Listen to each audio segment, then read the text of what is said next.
Hello students, I hope all you are people are in good spirits.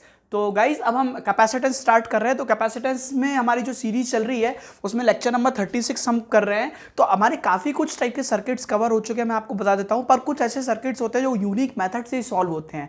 मतलब ऐसा नहीं है कि दूसरे मेथड से सॉल्व नहीं हो सकते, कई बार ऐसे क्वेश्चन अटक जाते हैं तो सिर्फ और सिर्फ उस मेथड से होंगे। तो उस केस के लिए हमारे पास दूसरा हथियार भी तैयार होना चाहिए। गाइज समझ में आ रहा है आपको? तो ये दूसरा हथियार होता है charge flow method. This is a very very important method. तो इस क्वेश्चन को करना कैसे है या इस मेथड को कैसे अप्लाई करना है हम थ्योरेटिकली नहीं समझेंगे, हम डायरेक्ट एक इलस्ट्रेशन लेके समझेंगे कैसे ये इस टाइप की कुछ वैरायटी ऑफ क्वेश्चन इसी से हो सकते हैं। अच्छा, अगर ये पॉसिबल होगा दूसरे मेथड से करने का तो हम उससे भी कर लेंगे, कोई बहुत बड़ी बात नहीं है। बात को समझना आप, है ना, ध्यान से। आपको क्वेश्चन क्या दिया हुआ है? आपको क्वेश्चन बड़ा ही यूनिक दिया हुआ है। अभी तक हमने जितने भी क्वेश्चन पढ़े उसमें सब में अनचार्ज्ड कैपेसिटर्स यूज करते हैं, बट इस केस में जो कैपेसिटर यूज करा गया है ना वो पूरा का पूरा चार्ज्ड कैपेसिटर यूज करा गया है। देखो ये कैपेसिटर, ये बैटरी है, ये बैटरी, ये स्विच क्लोज्ड है। जब तक ये स्विच ओपन है, स्विच है ये, जब तक ये स्विच क्लोज नहीं होगा ये सर्किट में कोई भी चार्ज बहेगा नहीं, क्योंकि सर्किट क्लोज होना चार्ज के फ्लो के लिए कंपलसरी है। अब देखते हैं, ये कैपेसिटर बोला जा रहा है 4 माइक्रोफैरेड का है, वो तो फिक्स है, पर ये 20 वोल्ट का पोटेंशियल डिफरेंस है। 20 वोल्ट मतलब अगर पोटेंशियल है सी है तो क्यू होगा ही होगा, क्यू बराबर सी वी, तो सी इंटू वी कर देंगे तो ऑटोमेटिकली ये आ जाएगा प्लस। अच्छा, प्लस माइनस साइन दिए हुए हैं आपको ऑलरेडी कि भाई इधर प्लस है तो इधर 80 माइक्रोकूलम चार्ज आ जाएगा, इधर माइनस 80 माइक्रोकूलम चार्ज आ जाएगा। क्या आपको बात समझ में आ रही है? चलिए साहब, ये देखिए 8 माइक्रोफैरेड दिया है, 5 वोल्ट दिया है, 5 8 40, तो ये ऑलरेडी यहां पर आ जाएगा प्लस 40 माइक्रोकूलम आ जाएगा, इधर माइनस 40। बेटा these things are very very important, मैं आपको बता देता हूं। अब आपको गिवन क्वेश्चन आपके सामने है कि साहब देखिए एक कैपेसिटर पे 80 माइक्रोकूलम चार्ज है, एक कैपेसिटर पे आपको कितना चार्ज है? 40 माइक्रोकूलम चार्ज है, इधर प्लस इधर माइनस, इधर प्लस इधर माइनस। अब बताओ आपको क्या करना है? जैसे ही स्विच में क्लोज करूंगा, final charges on the capacitor, तो बेटा आपको खुद सोचो, जैसे ही स्विच क्लोज होगा क्या होने वाला है, क्या होने वाला है, जल्दी से बताओ। ये कैपेसिटर से इनकी अपनी अपनी कैपेसिटीज है, पर ये एक ऐसे सिस्टम के अक्रॉस लग गए हैं, इस बैटरी के अक्रॉस। ये बैटरी अपना खुद का पोटेंशियल के थ्रू ड्राइव करने की कोशिश करेगी इन दोनों को, क्योंकि ये गवर्निंग फैक्टर रहेगी। और हम जानते हैं बैटरी आइडियल होती है और बैटरी ही गवर्न करती है सर्किट को। तो जब तक ये बैटरी की कंडीशन को सेटिस्फाई नहीं कर देंगे ये दोनों, तब तक हम कुछ भी नहीं कर सकते, सिस्टम को बदलना ही पड़ेगा। बात आपको समझना पड़ेगी बेटा, बहुत बहुत इंपॉर्टेंट है। देखो एक बैटरी ये है, एक बैटरी ये दोनों बैटरी हलचल पैदा कर देंगी इसके अंदर। क्या आपको बात समझ में आ रही? तो सबसे पहली इंपॉर्टेंट चीज कि सर चार्जेस क्यों चेंज होंगे जब पहले से ही चार्जेस हैं इस पे? तो चार्जेस इसलिए चेंज होंगे क्योंकि ये सारे चार्जेस एक अलग अलग बैटरीज के अक्रॉस लगे हुए हैं। ये बैटरीज खुद जब तक इनके हिसाब का पोटेंशियल डिफरेंस डेवलप नहीं होगा कैपेसिटेंसेस के अक्रॉस, ये चेंज मतलब ये इसको बदलती रहेंगी। मतलब इस सर्किट के अंदर ये दोनों बैटरी ए और बैटरी बी दोनों आपस में चर्चाएं करेंगी और आपस में एक कॉमन मुद्दे पे पहुंचेंगी और उस कॉमन मुद्दे के हिसाब से इन दोनों को चार्जिंग देंगी। Very very important, this is very important concept. तो देखो इस सर्किट को अपन कैसे सॉल्व करेंगे। सबसे पहला जो मेथड है, हम दो तरीकों से भी इसको सॉल्व कर सकते हैं। नोडल एनालिसिस से बहुत इजीली सॉल्व कर सकते हैं हम। मैं आपको नोडल एनालिसिस वाला भी तरीका बहुत आसानी से बता दूंगा। अभी आपको एक समय आप समझो इसको चार्ज फ्लो मेथड से कैसे करेंगे। तो चार्ज फ्लो मेथड से बेटा इस सवाल को अगर आपको बहुत अच्छे से करना है तो आपको क्या करना, तरीका समझना। तो मैं इस पूरे सर्किट को क्लोज कर रहा हूं और सर्किट को क्लोज करके चार्ज फ्लो मेथड को स्टडी कर रहा हूं। तो जो चार्ज फ्लो मेथड होता है ना बेटा, उसमें आपको कुछ नहीं करना, मैं कुछ स्टेप्स बता देता हूं आपको। सबसे पहला स्टेप है एज्यूम एनी चार्ज सर्कुलेटिंग। कोई भी आप चार्ज मान लो पूरे सर्किट में सर्कुलेट कर रहा हो, जो वेरी वेरी इंपॉर्टेंट, आप कोई भी चार्ज मान लो पूरे सर्किट में जो सर्किट में सर्कुलेट कर रहा हो। एक बार चार्ज मान लिया, दूसरा स्टेप आपको क्या करना है? Modify existing charges. सारे एग्जिस्टिंग चार्जेस को मॉडिफाई कर देना है।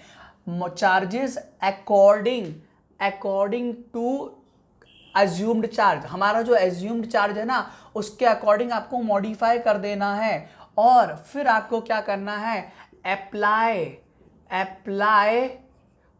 Potential drop equation. Very very important, potential drop equation. क्या सर ये पोटेंशियल ड्रॉप इक्वेशन आपने समझा ही नहीं?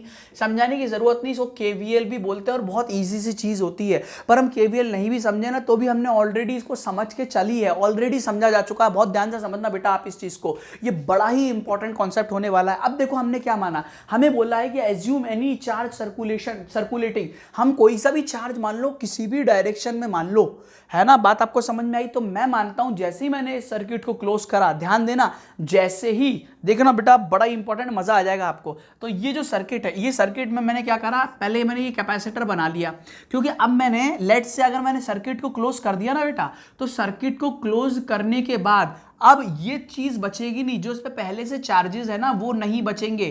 तो ये प्लस है, ये माइनस है, ये प्लस है, ये माइनस है, ये 40 वोल्ट है, ये 20 वोल्ट है। ऑलवेज रिमेंबर कि अब इस पे 80 माइक्रोकूलम जो चेहरे चार्ज था वो अब नहीं रहेगा, क्योंकि बदल जाएगा, और ये जो है 40 माइक्रोकूलम नहीं रहेगा, तो कितना बदलेगा? उसके लिए हम क्या करेंगे, इस सर्किट में मेरी मर्जी के हिसाब से चार्ज मान लूंगा। तो मैं क्या बोलूंगा, लेट से इसके अंदर एक क्यू चार्ज फ्लो कर रहा है, इस तरीके से। आप चाहो तो ऐसे भी बता सकते हो, वैसे मैं आपको बता दूं ओवरऑल जो चार्ज रहेगा ऐसे नहीं रहेगा, ऐसे रहेगा। क्यों रहेगा?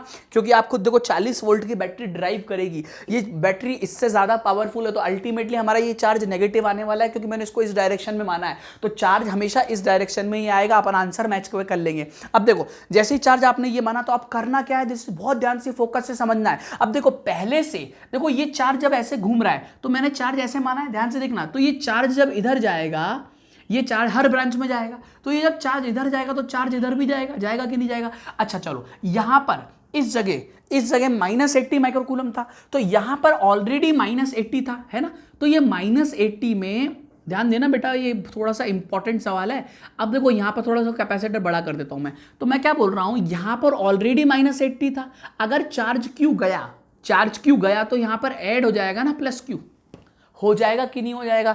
ध्यान देना, बहुत इंपॉर्टेंट तरीका है। क्यू जाएगा तो क्यू -80 माइक्रोकूलम में ऐड हो जाएगा ना, और यहां पर क्यू निकलेगा, तो आप बताओ यहां पर पहले से +80 था, तो यहां से चार्ज क्यू निकल गया, तो यहां से -क्यू बचेगा। क्या आपको बात समझ में आई?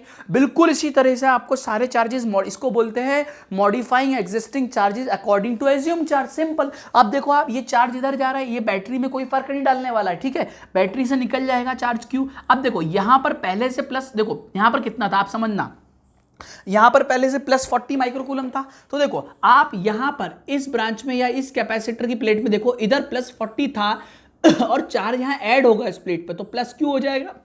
आई एम सॉरी, और यहां पर -40 था और यहां से चार्ज निकला है, तो -40 में से क्यू निकल जाएगा। देखो आपको बात समझ में आएगा, ये समझ में नहीं आई ना, तो फिर आगे बढ़ने का कोई मतलब नहीं है। मैं फिर से समझा दे रहा हूं, पहले से इस पे 80 माइक्रोकूलम चार्ज था, प्लस इधर माइनस इधर, प्लस इधर 40 -40, हमने क्या माना, मेरी मर्जी का, मेरे हिसाब का मैंने चार्ज क्यू सर्कुलेटिंग मान लिया। तो मैंने मान लिया इस सर्किट के अंदर लेट से फाइनल रीडिस्ट्रीब्यूशन होने के बाद क्यू चार्ज फ्लो करा होगा, या सर्किट में फाइनली चार्ज क्यू फ्लो करा होगा, क्योंकि एक ही साथ, आप ये मत कंफ्यूज होना सर ये भी फ्लो करेगा ये भी फ्लो करेगा, दो चार्जेस फ्लो नहीं होंगे एक सर्किट में एक ही चार्ज फ्लो होने वाला है, इन दोनों के कॉमन स्टेप्स है।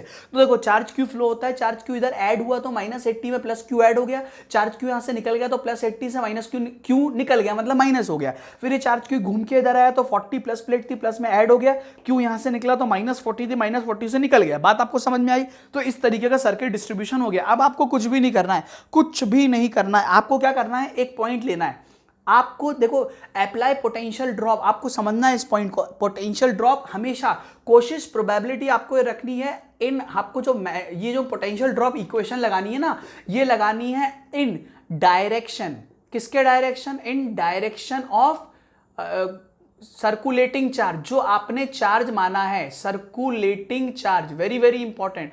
आप ऐसा नहीं है सर अपोजिट नहीं लगा सकते, बिल्कुल लगा सकते हैं, पर अननेसेसरी नेगेटिव्स डेवलप करने की क्यों जरूरत है?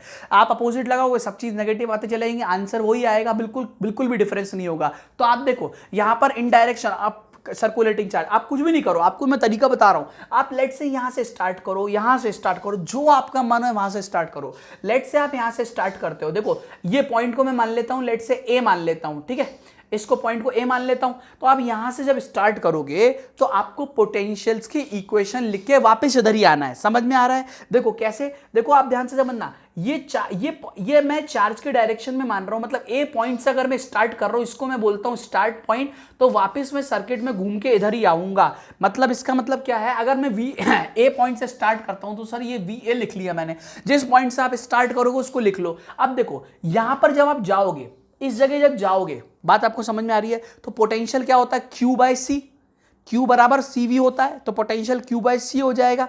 ध्यान देना, नोडल एनालिसिस में हम क्या करते थे, नोडल एनालिसिस में मैं नेट चार्जेस लिखता था यहाँ, इसलिए वहां पर Q बराबर CV आता था।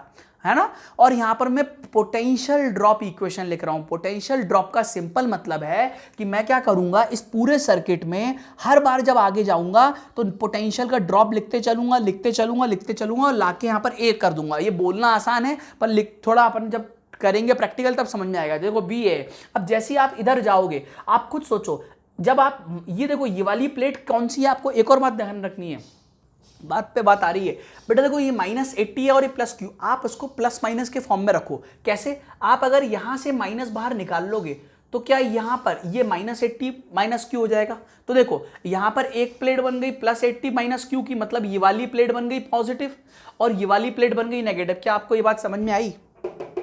समझ में आई? ध्यान से समझ लो, दिमाग खोल के समझ लो। जैसे यहाँ पर माइनस बाहर निकालोगे, ये 80 -q 80 +q, मैं यहाँ 80 -q माइनस में और इधर 80 -q प्लस में, मैं बोल सकता हूँ अभी भी सर ये प्लस चार्ज है ये माइनस चार्ज है, ये वाली प्लेट अभी भी पॉजिटिव है 80 -q की, ये वाली प्लेस नेगेटिव है। सिमिलरली इस तरह से यहाँ पर भी कर लो, ये 40 +q है तो आप यहाँ से क्या करो, इधर ब्रैकेट ले लो, इधर 40 +q, तो इधर प्लस चार्ज है 40 +q का और इधर क्या है, कौन सा चार्ज है, माइनस चार्ज है। क्या आपको बात समझ में आई? तो 40 +q माइनस का, बस अब आपको समझना है। अब देखो जैसे आप ये पॉइंट पे आओगे, जब आप यहां से यहां जंप करोगे, देखो इस जगह से इधर जंप करोगे तो आप कौन सी प्लेट से कौन सी प्लेट पे जा रहे हो, आप जा रहे हो माइनस प्लेट से प्लस प्लेट की तरफ।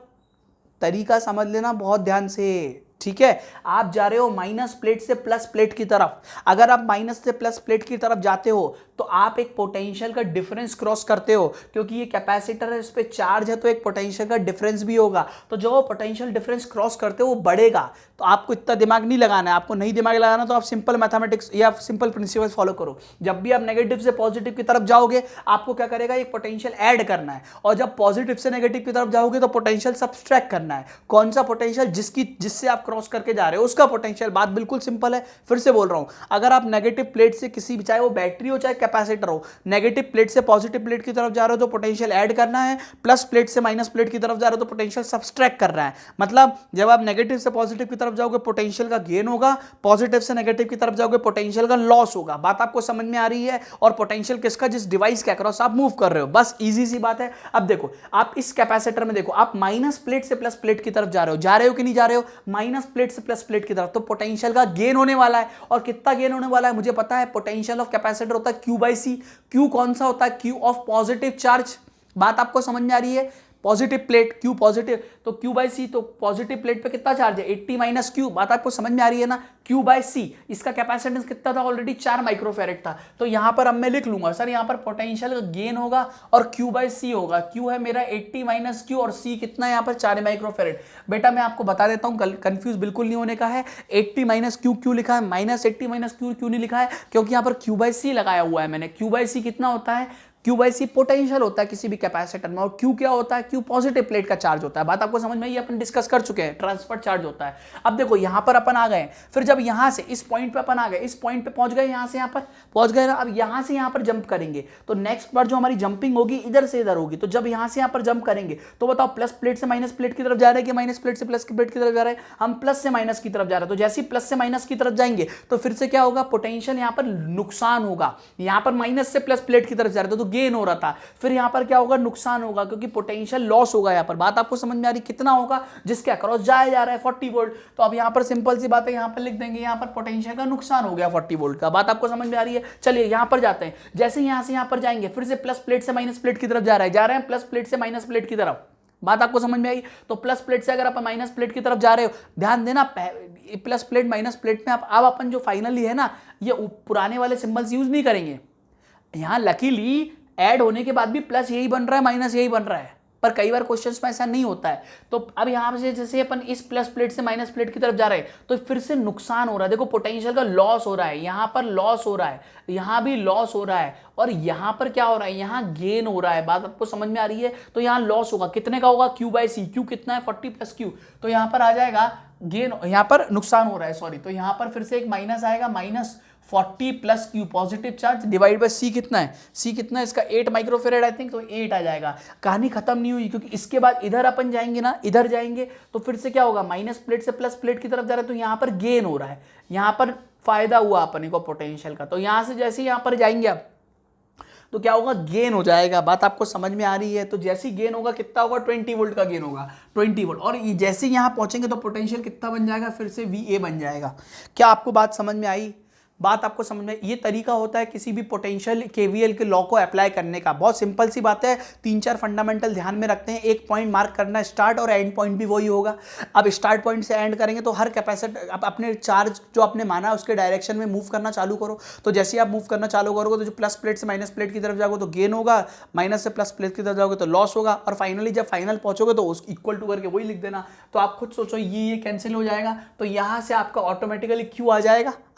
तो Q निकाल लेते हैं यहाँ पर। देखो यहाँ से 80 minus Q by 4 plus 40 plus Q, sorry minus of by 8, तो ये हो जाएगा -40 plus 20, -20 is equal to 20। VA तो कैंसिल हो गया। देखो आप, आई थिंक सही है। तो यहाँ पर क्या करेंगे, अपन यहाँ से 4 1 जा 4, 4 2 जा 8 लिख सकते हैं। या एक काम करो, ऐसे ना करके, आपको समझ में नहीं, 4 ले लो 8 ले लो, मतलब 4 कॉमन लेके 4 को इधर मल्टीप्लाई कर दो, तो बचेगा क्या, 80 माइनस Q डिवाइड बाय, यहाँ पर ब्रैकेट आ जाएगा minus of 40 plus Q by 2 should be equal to 4 common ले लिया, 4 उधर ट्रांसफर हो गया, 80 हो गया। अब बस बचा ही नहीं सवाल, फिर से 160 हो जाएगा, 2 इधर 2 8 जा 160 minus 2Q plus minus of 40 minus of Q should be equal to 160। देखो आई थिंक सही कर रहा हूं मैं आपको, यहाँ पर ये चीज़ समझ में आ रही है। 2 यहाँ पर मल्टीप्लाई हो जाएगा 2Q, आई थिंक कैलकुलेशन में बस होपफुली मिस्टेक ना हो, माइनस माइनस खुल जाएगा ब्रैकेट, 160 माइनस पहले Q ले लेते हैं, माइनस 3Q हो जाएगा, और यहाँ पर प्लस 120 आ जाएगा इज इक्वल टू 160 आ जाएगा। तो यहाँ पर देखो माइनस 3Q की वैल्यू क्या हो जाएगी, 40 आ जाएगी। और मैंने आपको पहले ही बोला था चार्ज नेगेटिव आएगा, बोला था कि नहीं बोला था, क्योंकि पावरफुल बैटरी कौन सी है, पावरफुल बैटरी 40 वोल्ट की है, वो खुद देगी चार्ज, ओवरऑल रूल करेगी। तो हमारा चार्ज नेगेटिव आ गया, मतलब अब सर्किट में हमारा पूरा केस क्लियर हो गया, कुछ भी दिमाग नहीं लगाना है। क्यों दिमाग नहीं लगाना है, तो जो हमारा फाइनल जो आंसर आएगा ना बेटा, देखो कितना बढ़िया तरीके से अपन करेंगे इस क्वेश्चन को। फाइनल जो आंसर आएगा, पहले हम सर्किट्स बना लेते हैं। तो फाइनली हमारे पास में सर्किट है, ये है, यहाँ पर एक बैटरी है, यहाँ एक कैपेसिटर है, यहाँ पर एक बैटरी है। चलिए साहब, ये सिस्टम था हमारा। तो हमें समझ में आ गया हमारे सिस्टम में ना जो चार्ज बह रहा है ना, वो चार्ज एक नया इधर बहेगा, और इसकी वैल्यू होगी 40/3 microcoulomb. This is very very important. मतलब जैसे ही आप स्विच को क्लोज करोगे, आपके हाथ में जैसे सर्किट में एक फटाफट एक चार्ज बहेगा, जो चार्ज इन सबको बराबर कर देगा। और चार्ज मतलब बराबर कर देगा, मतलब पोटेंशियल्स को एडजस्ट कर देगा इनके, और चार्ज की वैल्यू 40/3। पर फाइनल चार्जेस कितने होंगे देख लेते हैं। तो आप खुद सोचो, 40/3। अब यहां पर 80 माइनस Q फाइनल हो गया था, तो यहां पर क्या हो जाएगा, यहां पर हो जाएगा 80 माइनस 40/3, और यहां पर हो जाएगा माइनस ऑफ 80 माइनस 40/3। क्या आपको समझ में आई बात? तो ये चीज कितनी हो जाएगी, 3/24, 200/3, तो ये आ जाएगा 200/3 माइक्रोकूलम। और यहां पर ये कितना आ जाएगा बेटा, ये वाला charge, it is equal to minus 3/24 minus of 200/3। आप किसी को भी कैलकुलेट कर लो, तो सेम ही आएगा, 200/3 आएगा। और यहां पर आप देख लो, यहां पर प्लस है, ये माइनस है, यहां पर प्लस है, ये माइनस है, तो 40/3 है, 40/3 इधर घूमेगा। तो देखो यहां पर कितना आ रहा था बेटा, ये आ रहा था माइनस ऑफ 40 प्लस Q, तो 40 प्लस Q ये आ जाएगा 40/3, मतलब 3 4 12, 120 प्लस 40, 120 प्लस 160/3 माइक्रोकूलम, और इधर माइनस 160 बाय, यहाँ पर प्लस 160/3 माइक्रोकूलम। ये आपका पूरा सर्किट सॉल्व हो गया, पूरे चार्जेस आ गए। फाइनल कैसे करना है अपन को, फाइनल चार्जेस आपने निकाल लिए। आपने यहाँ पर फिर से बता रहा हूँ क्या क्या चीज़ ध्यान रखनी है। आपको चार्ज बनाना है, चार्ज फ्लो मेथड है ये, चार्ज पूरा प्रॉपरली ड्रॉ करना है। चार्ज ड्रॉ करने के बाद आपको प्रॉपर मॉडिफाई करना है। अगर पहले से ही कोई चार्जेस है तो उनको मॉडिफाई कर देना है। उसके बाद KVL लगाना है। KVL लगाने का भी तुरंत मैंने हैंड टू हैंड तरीका आपको बता दिया है।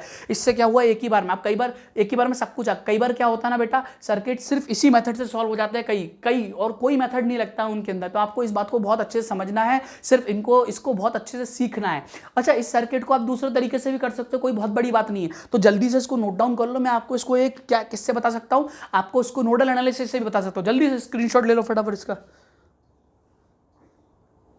तो आई होप आपने स्क्रीनशॉट ले लिया होगा बेटा। इस सवाल को ना अपन दूसरे तरीके से भी करते हैं, डायरेक्ट नोडल एनालिसिस से डील करने की कोशिश करते हैं। डायरेक्ट नोडल एनालिसिस से डील करेंगे तो देखते हैं क्या होने वाला है। तो लेट्स सी। तो बेटा अब आप खुद सोचो, नोडल एनालिसिस हमारा क्या बोलता है। नोडल एनालिसिस हमारा बोलता है कि साहब आप पहले क्या करो, नोड मान लो। पर यहाँ पर तो नोड कुछ है ही, दिख ही नहीं रही है। बात आपको समझ में आई? तो देखो नोडल एनालिसिस में आपको थोड़ा सा ये ध्यान देना है कि आपको क्या करना है। आपको मैं होमवर्क दे रहा हूँ, मेरे ख्याल से आपको ये करना चाहिए। मैं आपको बता रहा हूँ, आपने यहाँ पर पहले से चार्जेस अवेलेबल है। अब आप क्या करो, यहाँ पर नोडल एनालिसिस में आप कोई सी भी नोड एज्यूम कर लो। लेट्स से मैं इसको मान लेता हूँ, ये मेरी एक्स नोड है, ठीक है, पहले अपन इसको ए पॉइंट को मान लेते हैं। अब पहले अपन ना पोटेंशियल्स को मार्क करते हैं। कैसे? जैसे मान लो स्विच ऑफ, ये स्विच क्लोज कर दिया और इस पे चार्जेस चेंज हो गए। तो अपन क्या करते हैं, अब अपन ने क्या करा, यहां पर 0 वोल्ट माना है ना, ये 0 मान लिया। तो यहां पर जैसे ही 0 मानेंगे आप, तो 0 से यहां पर क्या आ जाएगा, 0 + 20 आ जाएगा। ठीक है, अब 0 इधर आ गया तो 0 आप इधर नहीं मान सकते हो, एक ही रेफरेंस ले सकते हो। तो अपन एक काम करते हैं, इसको ले लेते हैं x वोल्ट, तो इधर आ जाएगा x + 10। तो हालांकि सब जगह मेंशन हो गया अपना पोटेंशियल, सिंपल सी बात, इधर 0 माना, इधर 0 + 20 माना, इधर 20 माना, इधर 0, इधर x माना, इधर x + 10 माना। अब किसी को भी नोड एज्यूम कर लो। मैंने आपको पहले समझाया था जब नोडल एनालिसिस बोला था, हर पॉइंट अपने आप में नोड होती है, क्योंकि वो कभी भी नेट चार्ज प्रोड्यूस नहीं कर सकती, वो सिर्फ फ्लो कर सकती है, डाइवर्स नहीं कर सकती, नेट चार्ज 0 ही रहेगा। तो आप इसको अगर नोड मानोगे तो देखो क्या करना है, यहां पर ये नोड आपने माना, यहां पर आपका कैपेसिटर है ऑलरेडी, ये आपका 20 वोल्ट हो गया। यहां पर आपकी एक बैटरी लगी हुई है, 20 वोल्ट की, और यहां पर एक आपका कैपेसिटर लगा हुआ है, ये -40 है, ये आपका +40 है। मैं आपको बता चुका हूं पिछले क्वेश्चन में, जब बैटरी हो जाती है ना नोड के बगल में, तो आपको थोड़ा सा एक स्टेप आगे बनाना पड़ता है। क्यों बनाना पड़ता है फिर से बता दूंगा आपको मैं। यहाँ +40 माइक्रोकूलम है, इधर क्या है +80 माइक्रोकूलम था, इधर -80। अब देखो बेटा, नोडल एनालिसिस में हमें चार्ज मॉडिफाई नहीं करना है। क्यों नहीं करना है? क्योंकि हमें यहाँ पर चार्ज माना नहीं है। नोडल एनालिसिस अलग टेक्निक है। अब देखो यहाँ पर हम क्या करेंगे, हम बोलेंगे नेट चार्ज, लेट से यहाँ पर Q1 माना, यहाँ Q2 माना, तो इस पॉइंट से नेट चार्ज Q1 + Q2 कितना हो जाएगा, 0, है ना। अब देखो यहां पर कितना था, ध्यान से देखना, इधर पर कितना पोटेंशियल था, दिस वाज x + 10। बात आपको समझ में आई? तो देखो जल्दी से देखो, यहां पर Q1 आ जाएगा higher minus lower C × V, यही तो चार्ज होगा। बात आपको समझ में आ रही है? बड़ा ही इंपॉर्टेंट क्वेश्चन। अच्छा ये गलती है अपन से, ये 0 नहीं होगा, ध्यान देना, 0 नहीं होगा। क्यों नहीं होगा 0? क्योंकि आप खुद सोचो, इस सिस्टम में, ये नोडल एनालिसिस में, ये आइसोलेटेड सिस्टम बन रहा है आइसोलेटेड सिस्टम। देखो आप, ये आइसोलेटेड सिस्टम बन रहा है कि नहीं बन रहा? तो नेट चार्ज जो ट्रांसफर होगा, ये और ये दोनों मिलकर ही तो ट्रांसफर कर पाएंगे। इस सिस्टम में, इन दोनों प्लेट में, इसमें और इसमें कभी इससे ज्यादा चार्ज नहीं होगा, क्योंकि यही टोटल चार्ज है। बात आपको समझ में आ रही है? तो बस Q1 + Q2 यहां पर -80 -40 होगा। देखो ये बड़ा यूनिक क्वेश्चन है। यहां पर आपको मैं बता दूं, नोडल एनालिसिस में पहले अभी तक हम 0 करते आए थे, बट यहां पर प्लेट्स के अक्रॉस चार्जेस पहले से ही है, वहां पर पहले से अनचार्ज होते थे। तो Q1 की वैल्यू आ जाएगी, कितनी आ जाएगी? ये आ जाएगी 20 - x + 10, और ये आ जाएगा C आ जाएगा कितना माइक्रोफेरेड आपका ऊपर, 4, और ये आ जाएगा Q2 आ जाएगा ये, और ये आ जाएगा यहां से, ये 20 है। तो देखो आप समझना पड़ेगा, ये कितना था, मैंने 0 माना था ना, तो ये आ जाएगा 0, और यहां पर कितना था, x था, तो बस 0 - x, तो ये आ जाएगा 0 - x, ये आ जाएगा × C, ये आ जाएगा 40 = -120। आप यहां से x भी निकाल सकते हो, सारे चार्जेस निकाल सकते हो। बात आपको समझ में, ट्राई करना घर पे। बहुत बढ़िया क्वेश्चन है, दोनों मेथड बहुत ही यूनिक है, आपको बहुत अच्छे से प्रैक्टिस होनी चाहिए अगर सर्किट सॉल्विंग अच्छी करनी है आपको। तो आई होप आपको ये पार्ट क्लियर हुआ होगा चार्ज फ्लो मेथड का। अगर क्लियर हो तो लाइक जरूर करना, सब्सक्राइब भी करना चैनल को, और आगे भी फ्लो करना जिन लोगों को इसकी रिक्वायरमेंट है। आई होप आपको समझ में आया होगा। Thank you so much.